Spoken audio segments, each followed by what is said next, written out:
Alors, le laboratoire de maths, il est défini comme un lieu d'échange de pratiques, un lieu où on discute pédagogie, un lieu où il y a des échanges de formation, un lieu où il y a de la formation et un lieu où il y a de la création de matériaux pour faire des choses, des maths, mais aussi des sciences plus générales.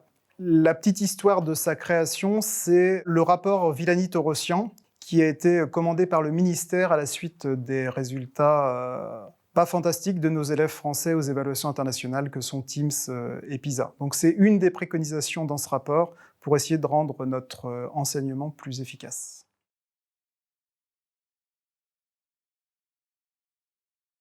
Je sais qu'il y en a 5 ou 6, mais que c'est amené à croître assez rapidement. Je crois qu'il doit s'en créer plus d'une centaine, si on essaye de suivre le calendrier, en France par an. Donc voilà, il y en a en collège et il y en a en lycée.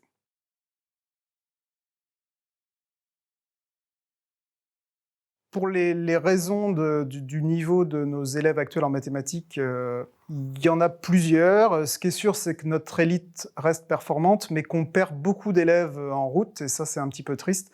Et notamment au bas niveau, il y a des élèves qui n'aiment pas les maths et qui refusent même de faire des mathématiques, plus que les autres matières, donc c'est vraiment un problème interne aux mathématiques.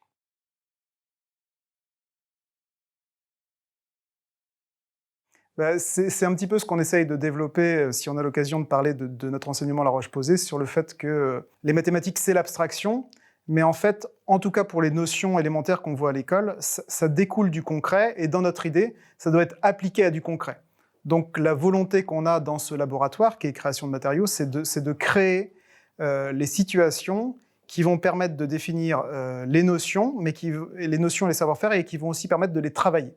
Donc, quelles situations concrètes de la vie des hommes vont permettre de faire des mathématiques et d'expliquer en fait leur sens. Et notre idée, c'est que si on arrive à faire comprendre le sens des mathématiques, on va avoir plus d'adhésion de la part des élèves, mais aussi de la part des familles.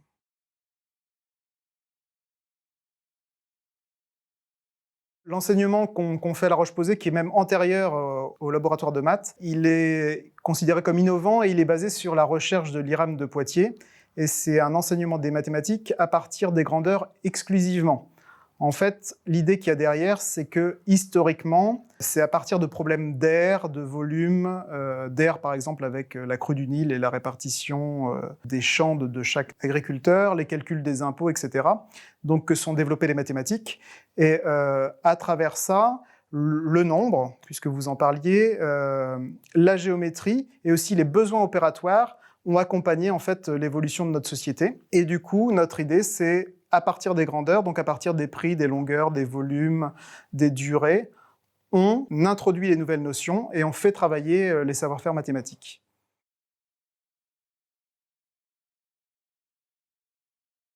Nous, c'est assez ancré professeur de maths et de sciences, mais depuis quelques années, on note cet enseignement-là qui vit au collège depuis une dizaine d'années est expérimenté dans les écoles de la circonscription. C'est-à-dire qu'ici, nous rencontrons les professeurs des écoles de CM1 et de CM2 des écoles de la circonscription. Ça veut dire qu'en sixième, on a des élèves qui ont tous vécu cet enseignement. Bien sûr, comme on parle de durée, d'impôts, etc., on a des relations et des discussions avec les professeurs des autres matières et ça intervient dans plusieurs cours.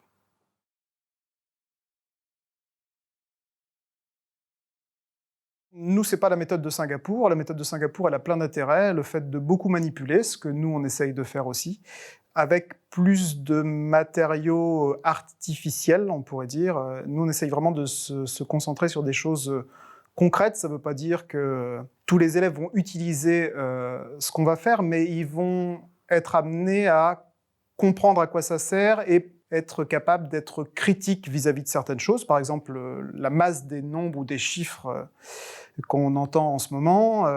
Notre idée, c'est qu'en plus d'une certaine culture, d'essayer d'éveiller à des vocations scientifiques nos élèves, qui, en milieu rural, ne vont pas naturellement vers ces filières.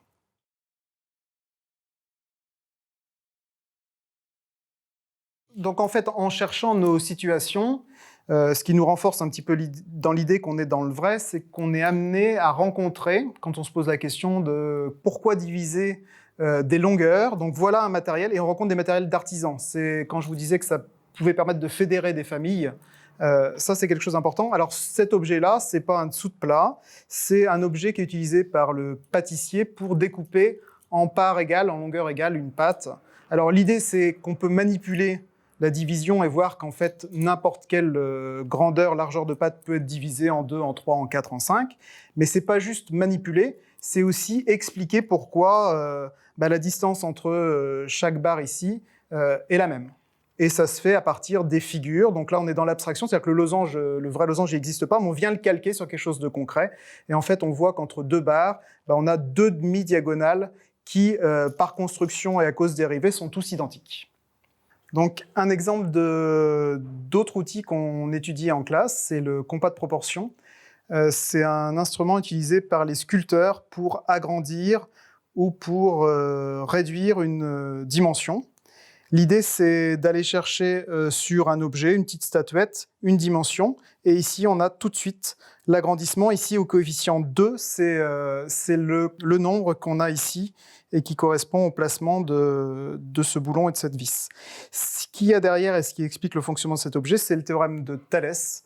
C'est-à-dire qu'ici, on a deux triangles en agrandissement-réduction. Le petit est là et le grand est de l'autre côté. Et le théorème de Thalès, c'est cette histoire de proportionnalité entre les côtés de deux triangles qui sont semblables, c'est-à-dire en agrandissement-réduction.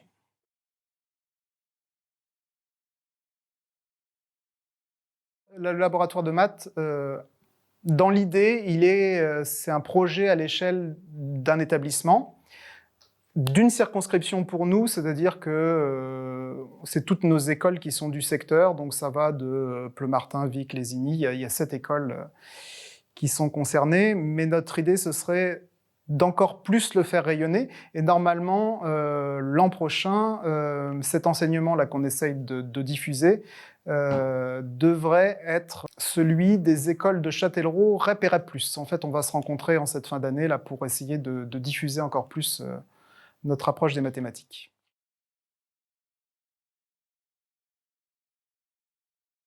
L'idée est vraiment de développer les mathématiques et de le proposer aux élèves, mais aussi aux citoyens. On a un accord, un partenariat avec la ville de Châtellerault et la MCL qui nous prête une salle pour exposer des objets, des expositions faites par les élèves ou qui viendraient de Mendes France, qui est un de nos partenaires par exemple. Créativité et Territoire a aussi impulsé des ateliers de quartier. On est en train de fabriquer du matériau pour animer des ateliers de quartier dans le Grand Châtellerault via le projet Médiacité, avec des partenaires comme Mendes France, comme la région et comme Créativité et Territoire.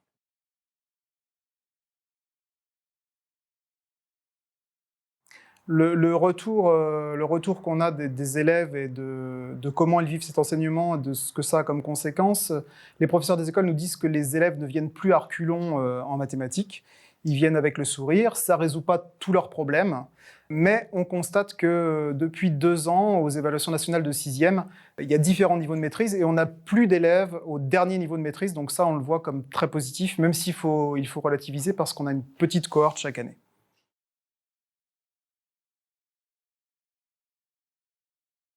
Mon souhait idéal pour le développement, ce serait de développer les mathématiques, pas juste à Châtellerault, mais de mettre à la connaissance de tous les enseignants cette façon-là de faire les mathématiques.